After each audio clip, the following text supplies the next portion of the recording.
तो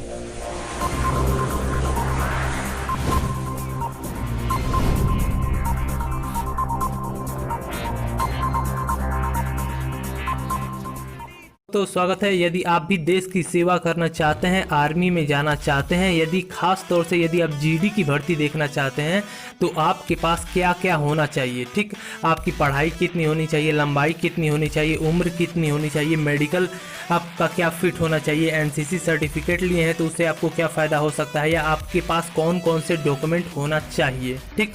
तो आज की इस वीडियो में हम आपका सारा डाउट क्लियर कर देंगे कि आप दोबारा जीडी की भर्ती देख रहे हैं या पहली बार जीडी की भर्ती देख रहे हैं या आर्मी में आपका जाना सपना है, तो आपके पास क्या क्या होना चाहिए तो आप आर्मी में जा सकते हैं। यदि जो मैं बताने जा रहा हूँ ये चीज़ आपके पास नहीं है तो आप मत देखिए आर्मी की भर्ती, क्योंकि आपको छाड़ दिया जाएगा। तो आप जानिए कि आपके पास क्या क्या यदि होगा तो आप आर्मी की भर्ती देख सकते हैं, ठीक। तो सबसे पहले हम आपको बताना चाहते हैं कि आप यदि हमारे इस चैनल पे नए हैं और आर्मी में जाना चाहते हैं तो हम आपकी एंड तक मदद करेंगे, अंत तक मदद करेंगे, और सारी जानकारी हमारी इस चैनल पे दिया जाता है। यदि आप आर्मी में भर्ती होना चाहते हैं तो तुरंत हमारे चैनल को सब्सक्राइब कर लीजिए, नीचे लाल बटन दिया है उसको दबा लीजिए, क्योंकि सारी आर्मी की इन्फॉर्मेशन आपको घर बैठे बैठे मिलती रहेगी जब भी आप इंटरनेट ऑन करेंगे, ठीक। तो चलिए सबसे पहले हम स्टार्ट करेंगे पढ़ाई से लेकर मेडिकल फिटनेस सब कुछ बताएंगे, ठीक।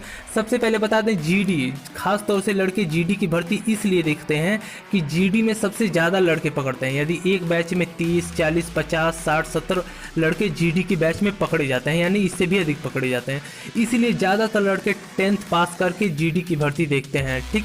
तो आज हम बताएंगे जीडी की भर्ती आप कैसे निकाल सकते हैं, या क्या क्या डॉक्यूमेंट चाहिए होता है, या क्या क्या आप में एलिजिबिलिटी होनी चाहिए। सबसे पहले बात ले लेते हैं कि पढ़ाई की। आप 10th पास होने चाहिए, ठीक, किसी भी बोर्ड से आप 10th पास होने चाहिए। अगर 10th पास हैं तो आपका 45% ऑल ओवर आपका परसेंटेज होना चाहिए। हर एक विषय में आपका 33% होना चाहिए, हर एक विषय में, हर एक सब्जेक्ट में आपका 33 से ऊपर नंबर होना चाहिए। टोटल आपका 45% होना चाहिए अगर आप क्लास 10th पास हैं तो। ये तो मैंने आपकी पढ़ाई की बात बता दी, इसमें ये भी बताऊंगा आपकी उम्र। चलिए बात आ जाती है 17.5 से आपका 21 साल एज होती है जीडी की भर्ती देखने के लिए, ठीक, तभी आप जीडी में जा सकते हैं, ठीक। नहीं तो आपको उसके बाद टेक्नीशियन या क्लर्क या अदर कोई देखना पड़ता है, ट्रेडमैन वगैरह। आपकी रिलीजन देखिए, जैसे आपका मेडिकल होता है, सबसे बात मैं बता देता हूँ आर्मी का मेडिकल, आपकी फिटनेस, अगर आपकी फिटनेस है तभी आपको लिया जाएगा। यदि आप पैर आपका खराब है, हाथ खराब है या कुछ और खराब है तो आप मत देखिए, क्योंकि आपको रिजेक्ट कर दिया जाएगा, ठीक। तो चलिए बता देते हैं मेडिकल में क्या होता है। यहाँ पे सबसे पहले क्या होता है कि आपको रजिस्ट्रेशन करना होता है, ठीक, रजिस्ट्रेशन करना होता है, फॉर्म भरना होता है, दौड़ निकालना होता है, उसके बाद मेडिकल टेस्ट होता है, ठीक, फिजिकल वगैरह टेस्ट होता है, फिर मेडिकल टेस्ट होता है, फिर रिटन एग्ज़ाम होता है, फिर आपका डॉक्यूमेंट वेरिफिकेशन होता है, फिर फाइनल मेरिट बनती है, फिर आपका इनरोलमेंट नंबर आता है और आपको ट्रेनिंग सेंटर पे भेज दिया जाता है।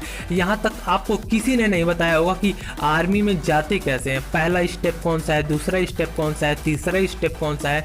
तो मैंने आपको बता दिया, रजिस्ट्रेशन का पहला स्टेप हो गया, दूसरा फिजिकल निकालना रहता है, तीसरा मेडिकल होता है, चौथा आपका रिटन एग्जाम होता है, पाँचवा डॉक्यूमेंट वेरिफिकेशन होता है, छठवां मेरिट लिस्ट बनती है, सातवां आपको सेंटर ट्रेनिंग पे भेज दिया जाता है, ठीक। तो चलिए उसके आगे अब बात करते हैं फिटनेस की। जैसे कि मैंने आपको बताया क्या क्या आपका सही होना चाहिए। आपका फिटनेस यानी शरीर से आप स्वस्थ और तंदुरुस्त होने चाहिए। आपकी आँख में कोई दिक्कत नहीं होना चाहिए, कलर विजन वगैरह, सबसे इंपॉर्टेंट आँखों पे ध्यान दिया जाता है, ठीक। उसके बाद आपके कान हो गए, ठीक, नाक हो गई, ईटीसी जो भी बॉडी का, ये आदमी का बॉडी का पार्ट होता है, हाथ पैर, दांत, मुंह, दांत, नाक, सब कुछ आपका नॉर्मल यानी एक साधारण इंसान की तरह होना जरूरी है, ठीक। और यही फीमेल पे भी लागू होता है, ठीक। चलिए अब बता देते हैं आपका क्वेश्चन पेपर, यानी आप यदि पढ़े लिखे हैं तो आपको क्वेश्चन पेपर में आता क्या है। क्वेश्चन पेपर आपका 50 पूरा टोटल क्वेश्चन होता है, ठीक, और इसमें 100 नंबर का क्वेश्चन होता है। आपको देखिए यहाँ पे जनरल नॉलेज, यानी जनरल नॉलेज जिसे लड़के जीके के नाम से जानते हैं, इसके 15 क्वेश्चन होते हैं और 30 नंबर के होते हैं, ठीक। 15 क्वेश्चन होते हैं, 30 नंबर के होते हैं, हर एक क्वेश्चन 2 नंबर का होता है। उसके बाद जनरल साइंस सभी लड़के जाते हैं, जीएस जीके के नाम से जाना जाता है, उसमें भी 15 क्वेश्चन होते हैं, 20 नंबर के होते हैं, ठीक, 20 नंबर।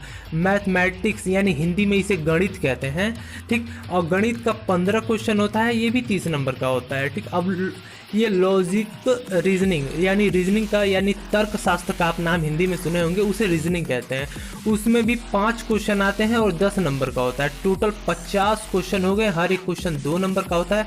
100 नंबर का आपका पेपर होता है और 100 नंबर का आपका फिजिकल होता है, तो इसे मिला के 200 नंबर हो जाते हैं। ठीक, तो यहाँ पे आपका कोई भी डाउट हो तो पूछ सकते हैं जीडी की भर्ती से संबंधित। चलिए अब बताते हैं, यदि आपके पास एनसीसी का सर्टिफिकेट है तो आपको क्या क्या फ़ायदा होगा। ठीक, देखिए यदि आप एनसीसी होल्डर हैं यानी आपके पास एनसीसी का सर्टिफिकेट है, यदि एनसीसी का सर्टिफिकेट ए है तो 5 नंबर आपको लिख के मिल जाता है। ठीक, आंख बंद करके आर्मी वाले 5 नंबर देते हैं। अगर एनसीसी सर्टिफिकेट बी है तो आपको 10 नंबर मिलता है आंख बंद करके। यदि एनसीसी सर्टिफिकेट भी है यानी सी है तो आपकी किस्मत खुल जाती है। किस्मत इसलिए खुल जाती है कि आपको एग्ज़ाम ही नहीं देना होता है। जी हाँ दोस्तों, आपको 100 नंबर का एग्ज़ाम नहीं देना होगा, आपको सिर्फ 100 नंबर का फिजिकल निकालना रहता है। अगर आपने एनसीसी सी सर्टिफिकेट लिया है तो आपको सिर्फ आपको आपकी दौड़ निकालनी रहती है। ठीक, डायरेक्ट मैं सिंपल भाषा में ये आपको कह देता हूँ। ठीक, चलिए अब आपको आगे बात करते हैं डॉक्यूमेंट वेरिफिकेशन। ज़्यादातर लड़कों का सवाल होता है, सर मुझे डॉक्यूमेंट जीडी की दोबारा भर्ती देख रहा हूँ, डॉक्यूमेंट में छांटा जाएगा कि नहीं छांटा जाएगा, या पहली बार देख रहा हूँ तो डॉक्यूमेंट क्या क्या लगेगा। तो सब कुछ देखिए क्लियर हो जाएगा। सबसे पहले एडमिट कार्ड, उसके बाद आपको फ़ोटो ले जाना होता है कलर वाइज, 20 से अधिक ले जाइएगा। एजुकेशन सर्टिफिकेट 10th या 12th पे आपने जो फॉर्म भरा था उसे ले जाना होता है। यहाँ पे नेगेटिव डोमिसाइल सर्टिफिकेट, निवास प्रमाण पत्र, जहाँ के मूल निवासी होते हैं वहाँ का प्रमाण पत्र ले जाता है।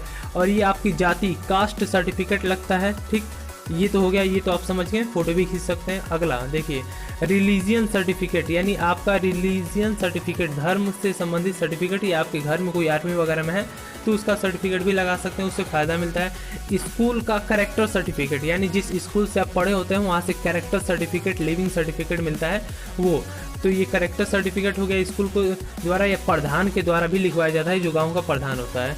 एनसीसी का सर्टिफिकेट यदि है तो बहुत अच्छा है। रिलीजियन सर्टिफिकेट, रिलेशनशिप सर्टिफिकेट, यदि आपके पापा भैया आर्मी में है तो बहुत ही फ़ायदा होगा। अनमैरिड सर्टिफिकेट गांव का प्रधान बना कर देता है, मैरिड सर्टिफिकेट भी गांव का प्रधान बना कर देता है। उसके बाद आपका यदि अकाउंट है, पैन कार्ड या आधार कार्ड, इसमें से कोई डॉक्यूमेंट एक मतलब कन्फर्म है कि आपको लेके जाना है। उसके बाद 14वां होता है एफिडेविट, जो आपको कचहरी, नोटरी जिसे हिंदी में कहते हैं नोटरी, वो आपको बनवा के लेके जाना होता है। ठीक, तो यहाँ तक मैंने आपको सब कुछ बता दिया, इसका फ़ोटो भी आप खींच सकते हैं। और साथ ही साथ मैं आपको बता देना चाहता हूँ, अगर आपको आर्मी में जाना है तो जाने से कोई नहीं रोक सकता, क्योंकि हम आपके साथ हैं। और अगर आप हमारे चैनल को सब्सक्राइब करते हैं तो सारी जानकारी आपको दी जाएगी टाइम टू टाइम, और आपको आर्मी में जाने से कोई नहीं रोक सकता। इन जवानों के बीच में अगला नंबर आपका है। जी हाँ दोस्तों, मैं भगवान से दुआ करूंगा कि अगला नंबर आपका जल्दी से जल्दी आ जाए। ट्रेनिंग वगैरह सब कुछ हमारी वीडियो में बताया जाता है कि क्या कैसे होता है, सब कुछ बताया जाता है। तो चैनल को तुरंत सब्सक्राइब कर लिए। अब तक हमारे आप चैनल पर नए हैं, नहीं जुड़े हैं तो तुरंत सब्सक्राइब कीजिए, ताकि हर एक ज्वाइन इंडियन की आर्मी की खबर आपको मिलती रहे। जय हिंद दोस्तों, यहाँ तक देखने के लिए वीडियो शुक्रिया।